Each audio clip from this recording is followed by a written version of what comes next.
Olá, amigos, tudo bem com vocês?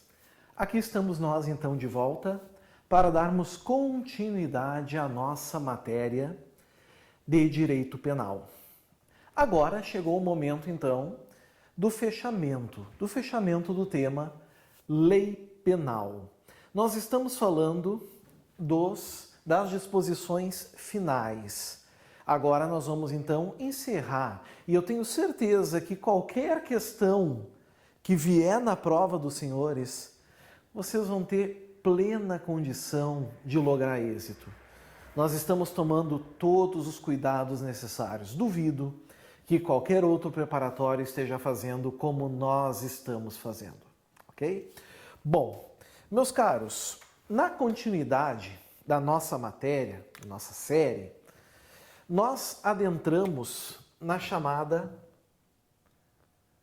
contagem de prazo. Aqui está. Contagem de prazo. E para falar da contagem de prazo, a gente tem que ficar esperto em um artigo do Código Penal. Eu estou falando do artigo 10. Aqui está. Artigo 10 do Código Penal.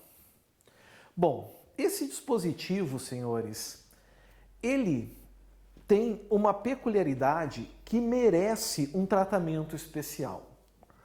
Por quê? Meus amigos, quando a gente trabalha prazo, existem duas espécies de prazo. E eu já vou colocar aqui no quadro, antes da gente falar do artigo. O prazo, ele pode ser penal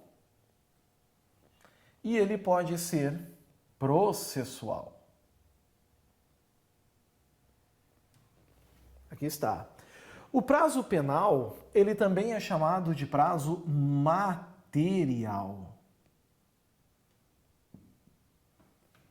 O processual.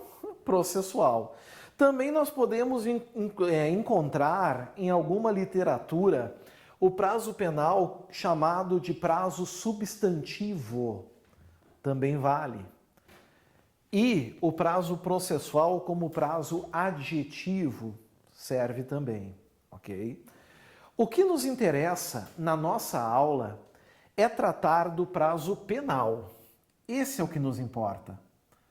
Então, o prazo processual eu não vou entrar muito a fundo.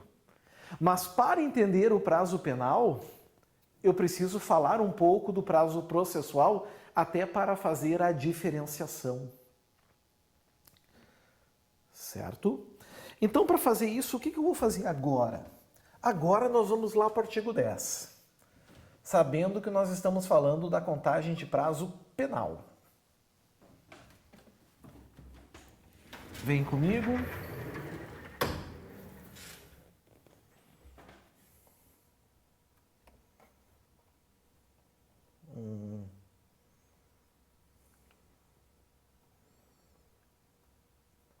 Aqui está. Contagem de prazo.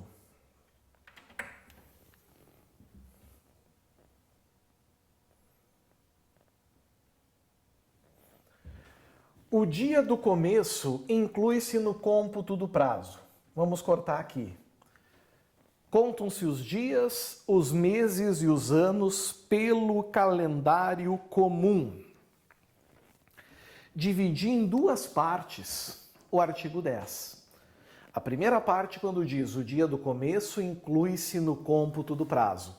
A segunda parte, contam-se os dias, os meses e os anos pelo calendário comum. Tá. Vamos voltar para a lousa agora. Vamos começar falando da primeira parte. E eu vou colocar a frase aqui no quadro.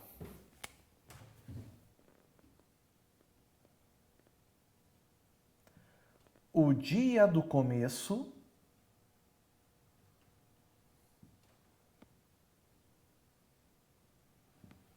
inclui-se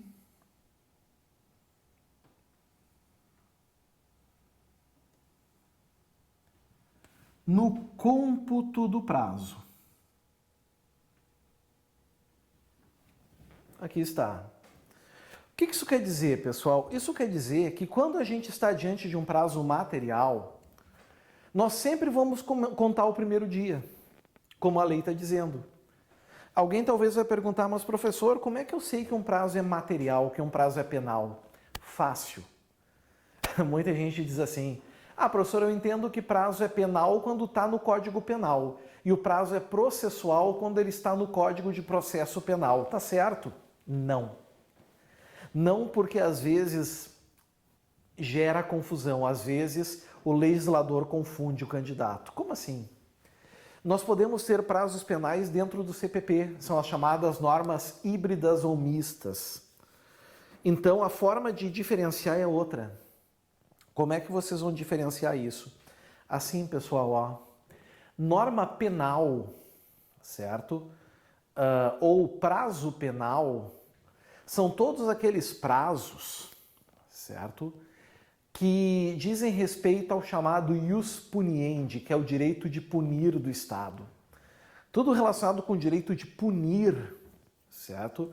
É um prazo penal. Por exemplo, prazo que o indivíduo tem de cumprir pena. O prazo que o sujeito tem para cumprir pena é um prazo penal. Por quê? Porque é um prazo que o Estado tem para punir. Perceberam? O prazo de prescrição é um prazo penal. Porque é o prazo que o Estado tem para exercer o seu direito de punir. Agora, um prazo para recorrer é um prazo processual. Por quê? Porque é um prazo que não tem a ver com o direito do Estado de punir. Bom, o fato é que quando se tratar desses prazos penais, mesmo que estejam no Código de Processo Penal, o dia do começo eu vou incluir. E aí, para facilitar o cálculo, tu exclui o último. Quer ver um exemplo? Vamos supor que um indivíduo reincidente, vamos usar o reincidente porque a gente sabe que esse cara pode vir a ser preso com a quantidade pequena de pena que eu vou botar aqui, tá? Suponhamos que ele foi condenado a 1 mês de prisão. 1 mês de prisão, tá? E esse mês de prisão se deu a partir do dia 3 de novembro de 2020. Aqui está. Se é um mês, meus amigos, o mês do 11 até o mês 12 são 30 dias. Então, o mês iria até 3 do 12 de 2020. Ocorre, pessoal, que eu conto o primeiro dia. Se eu estou contando o primeiro dia, eu sou obrigado a excluir o último, porque não chega lá. Então, vai encerrar o prazo dia 2 do 12 de 2020. Certo? O dia do começo sempre é contado. É diferente dos prazos processuais. Prazo processual sempre começa no dia útil subsequente ao da intimação. Então, se eu sou intimado numa sexta, por exemplo, o prazo só começa a contar na segunda, se for dia útil. Então, se por acaso for uma sexta-feira de carnaval, só na quarta-feira de cinzas, se é prazo penal, aquela sexta-feira já é um dia. Certo? Detalhe importante, se a prisão aqui, a captura, o início da prisão se dá no dia 3 de novembro de 2020, às 23 horas e 30 minutos, essa meia hora aqui já é um dia. Essa meia hora já configura um dia. Eu tenho que dar ela por inteiro, ok? E aqui vai terminar, obviamente, à meia-noite. Sempre. Certo? Não vejo mistério nenhum, não é verdade? Sem mistério, tranquilinho, sem razão de problemas. Outra questão interessante, amigos, os prazos materiais, eles são improrrogáveis. Improrrogáveis. não se prorroga. Se terminar num sábado, terminou no sábado. Se terminar no domingo, é no feriado. Naquele dia o indivíduo tem que ser colocado em liberdade. Ok? Não tem prorrogação. De regra, os prazos penais, eles também não se interrompem e não se suspendem, eles são peremptórios. Eles correm direto. A única exceção, tá? A única exceção é o prazo prescricional, é o prazo da prescrição. Esse tem casos em que haverá interrupção, que é o caso do artigo 117 do Código Penal, e tem casos que haverá suspensão, que é o caso do artigo 115 do Código Penal. Ok? Então vamos cuidar isso também, isso é bastante importante. Prazo material sempre tem que terminar antes do horário forense.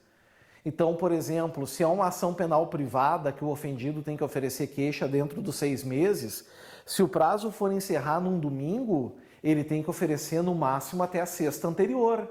Se deixar para a segunda, decaiu, não pode mais oferecer.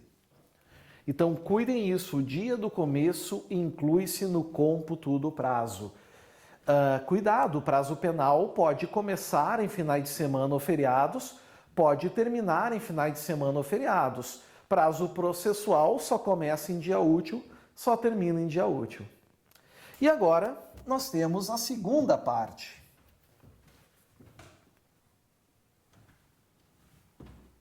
A segunda parte que diz: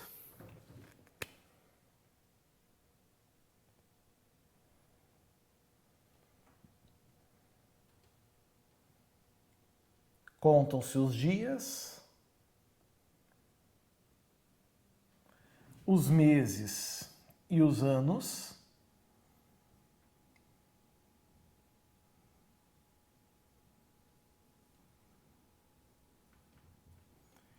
pelo calendário comum. Certo? Contam-se os dias, os meses e os anos pelo calendário comum. O que é o calendário comum? O calendário comum a gente chama como o calendário gregoriano, certo? É aquele que o dia se dá, né? O prazo é o hiato de uma meia-noite até a outra meia-noite. Esse é o calendário gregoriano. Nesse calendário, amigos, os meses não têm todos 30 dias.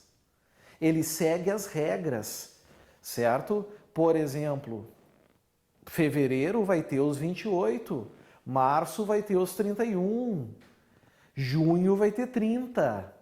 Então, por exemplo, pessoal, o sujeito tem que ficar preso por um mês. Tá? Um mês. E ele foi preso no dia 10/2/2020, às 23h50. Aqui já é um dia? Já. Mas vamos pegar primeiro o mês. O mês se dá do dia 10/2 ao dia 10/3. Esse é o mês. Tem 30 dias aqui? Não, tem 28. Porque termina no 28 aqui. Não tem 30, não tem 31, é 28. Vai ser 28, não vai ser 30. E o prazo vai terminar no dia 9. Por quê? Porque eu incluí o primeiro dia. Isso é o calendário comum. Sabendo isso, os senhores vão ter plena condição de entender e saber o que é, então, o calendário gregoriano e a contagem de prazo penal. Certinho? Vencido esse ponto, a gente entra agora no último ponto da lei penal e a gente já começa a encostar no sangue. Porque agora eu já começo a sentir, a falar com você sobre crime. A partir desse ponto a gente já fala sobre crime.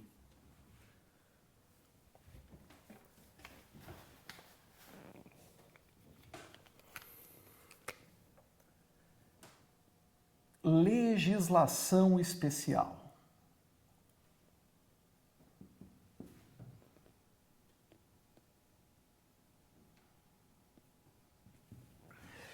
legislação especial, prezados, nós vamos encontrar no artigo 12. Artigo 12 do Código Penal Brasileiro. Certo? Bom, o que esse artigo diz para nós? Vamos olhar ele? Vem comigo, vem de boa. Suave na nave. Vamos no artigo 12.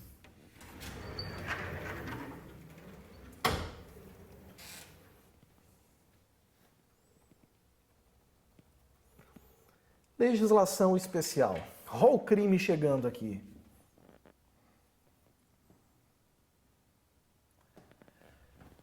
As regras gerais deste Código aplicam-se aos fatos incriminados por lei especial. Isso é uma regra geral. Se esta não dispuser de modo diverso.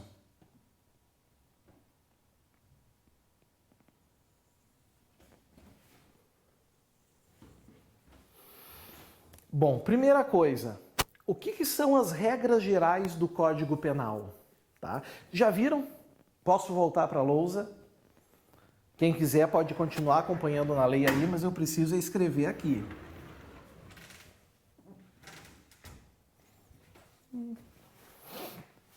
Prezados, olhem só.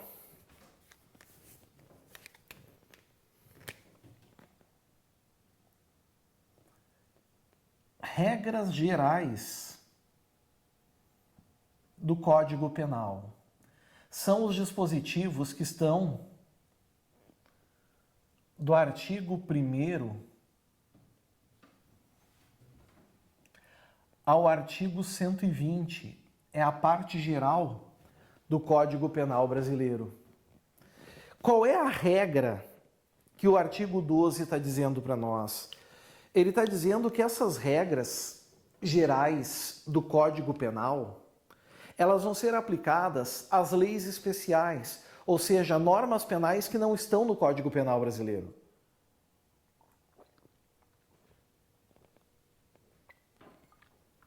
Por exemplo, lei de contravenções penais, lei de drogas, lei de abuso de autoridade, certo?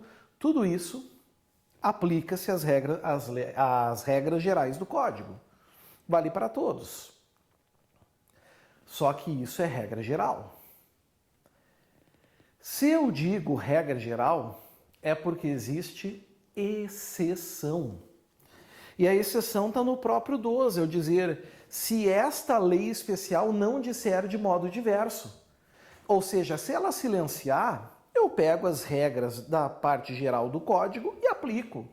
Se ela disser de modo diverso, tudo muda. Quer ver um exemplo? Exemplo, tá? Dentro do Código Penal, traz as regras de prescrição dos crimes, como os crimes prescrevem. Está lá a partir do artigo 108, 109. Se a gente pegar a Lei dos Crimes Ambientais, Lei 9.605 de 98, lá nós temos um monte de regra, mas não fala de prazo prescricional. Logo, a gente vai pegar as regras de onde? Da parte geral, as regras gerais do Código Penal, nós vamos aplicar aos crimes ambientais, sem problema nenhum. Agora, experimentem fazer isso com o direito penal militar. O Código Penal Militar traz regras próprias de prescrição. Se traz regras próprias, dizendo que são essas regras que disciplinam, eu não posso usar essas regras aqui. Logo, eu não utilizarei. Certo? Eu não vou utilizar. Porque tem uma regra própria estabelecida. Os crimes da lei de drogas não trazem regra sobre a tentativa, nem os crimes de trânsito. Posso usar a tentativa, mas nas contravenções não, porque lá é claro ao dizer que não se pune a tentativa de contravenção. Certo? Então, qual é a regrinha? O que a gente sabe, pessoal? A gente sabe que as regras gerais se aplicam às leis especiais, a não ser que essas leis especiais proíbam. Dito isso, a gente tem que entender agora que em alguns casos, em algumas situações, em virtude dessa legislação especial, pode haver um conflito que a gente não sabe certinho qual é a lei que vai ser aplicada. Para cada fato, para cada situação, é uma lei que é aplicada, mas às vezes parece que é mais de uma. Para resolver isso, surge na doutrina um tema chamado de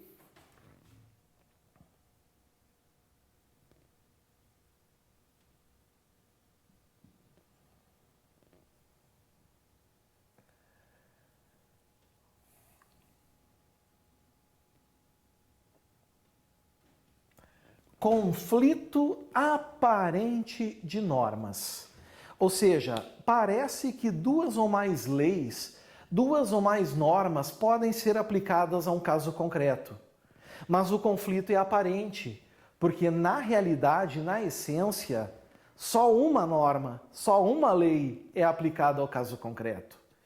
Então a doutrina trouxe, pelo menos a ampla maioria da doutrina traz de forma aceitável, 3 princípios para resolver o conflito aparente de normas. Eu vou botar esses princípios agora aqui no quadro. O primeiro, que é o mais famoso, é o chamado princípio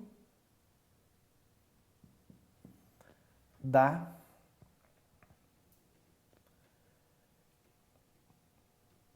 especialidade. Aqui está. Princípio da especialidade. O segundo, senhores, é o chamado princípio da subsidiariedade.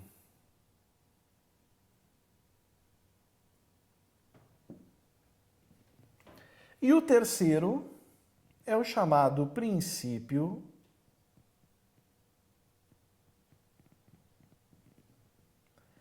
da consunção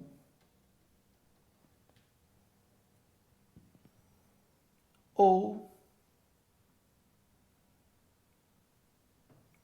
absorção. Aqui está. Certo? Bom, vamos colocar agora aqui, primeiro, o que cada um faz. Como cada um resolve as questões. O primeiro, lei especial, prevalece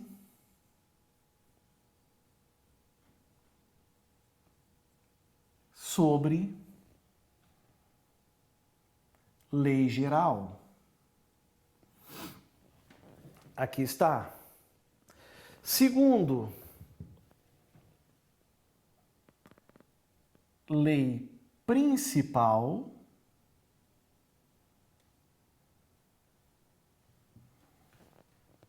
prevalece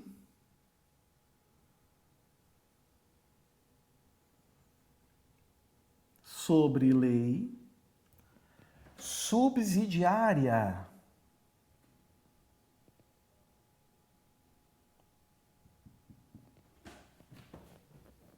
Está aqui. Terceiro, olhe agora, não estamos mais falando em lei, agora é crime. Crime fim prevalece sobre crime meio. Colocamos aqui a estrutura. Senhores, o que é o princípio da especialidade? Nesse princípio, a gente vai ter duas normas, certo? Que elas são muito parecidas. E na esmagadora maioria dos casos, tá? Na esmagadora maioria dos casos, a lei especial tem tudo que a lei geral tem, só que com algo a mais. que é o que nós chamamos de especializantes. Como nesse caso, tá? Como nesse caso, existe uma lei que tem tudo que a outra traz, vai prevalecer essa última. Não importa se a pena é mais grave, se o crime é mais grave, é uma comparação abstrata de leis. Então, cuidado, a gente analisa isso aqui. Olhem bem. O princípio da especialidade, a gente analisa no plano abstrato, tá? No plano abstrato, aqui está, num comparativo de leis, de normas. Exemplo, a gente pega o homicídio, matar alguém, artigo 121. E a gente pega o artigo 123, o infanticídio, matar sob a influência do estado puerperal o próprio filho durante o parto ou logo após. Vocês concordam comigo que no infanticídio nós temos um matar alguém? Claro, matar, o próprio filho não é alguém? Acabou. Num conflito dessas duas normas, sempre vai prevalecer o infanticídio. Claro, desde que no mesmo contexto fático, né? Numa contemporaneidade. Se a mãe está no estado puerperal, certo? Ela simplesmente tenta matar o filho, não consegue, depois passou o puerpério e decide matá-la e mata, ela vai responder por 2 crimes em concurso material. Ela vai responder por tentativa de feminicídio e mais por homicídio consumado. Mas no mesmo contexto fático, certo? A mãe que mata o filho, no estado puerperal, ela comete um homicídio, só que especializado, porque nós temos uma lei especializada nisso. Aí vai prevalecer o infanticídio. Mas percebam, não precisa isso acontecer. É um conflito de leis e no plano abstrato a gente resolve. Ok? Aqui, meus amigos, na subsidiariedade, também é um conflito de leis. A gente tem que analisar as leis, só que é no plano concreto. Agora a gente tem que ver o caso concreto, para ver a lei principal que vai prevalecer sobre a subsidiária. E como é que a gente sabe que uma é subsidiária em relação à outra? Porque, na verdade, nós vamos ter uma lei dentro da outra, sendo que, ao contrário da especialidade, uma não é igual à outra com algo a mais. Essa é a diferença. Por exemplo, estupro e constrangimento ilegal é a mesma coisa? Não. Estupro é a conjunção carnal ou ato libidinoso, né? Sem o consentimento da vítima. O constrangimento ilegal é um ato violento, constrangimento violento a fazer algo que a lei não proíbe, certo? Ou não fazer o que a lei permite. O que acontece? Dentro do estupro, nós temos um constrangimento ilegal. Para praticar o estupro, eu tenho que praticar um constrangimento ilegal. Mas para praticar um constrangimento ilegal, eu não preciso praticar um estupro. Aqui na especialidade, eu vou responder pela norma, pela lei especial. Não importa se mais grave ou mais branda. Aqui, sempre o resultado que o indivíduo vai responder é pelo crime mais grave. Certo? Geralmente a lei vai dizer, geralmente ela diz, se não for previsível o resultado mais grave, se não gerar um resultado mais grave. Isso é a subsidiariedade. E na consunção, nós vamos ter uma análise do plano concreto, tem que ter o caso concreto, e a gente analisa fatos e não leis. Ou seja, a gente vai encaixando um fato no outro até sobrar um que se amolde a uma lei. Exemplo, tá? Crimes complexos. Aqueles que derivam de mais um bem jurídico atingido, como o roubo, que é furto mais lesão corporal, certo? Nesse caso, meus amigos, o que vai acontecer? A gente vai absorvendo, botando um no outro, vai pegando o furto, vai encaixando a violência, vai sobrar o roubo, 157, mete lá dentro. Outro exemplo, crime progressivo. O que é o crime progressivo? É aquele que tu precisa praticar crimes menores para alcançar o maior. Então tu quer matar o indivíduo, tu vai dando facadas nele, várias lesões corporais até chegar no homicídio. Todas essas lesões corporais vão sendo absorvidas e tu vai responder só pelo crime fim, que é o homicídio. Sempre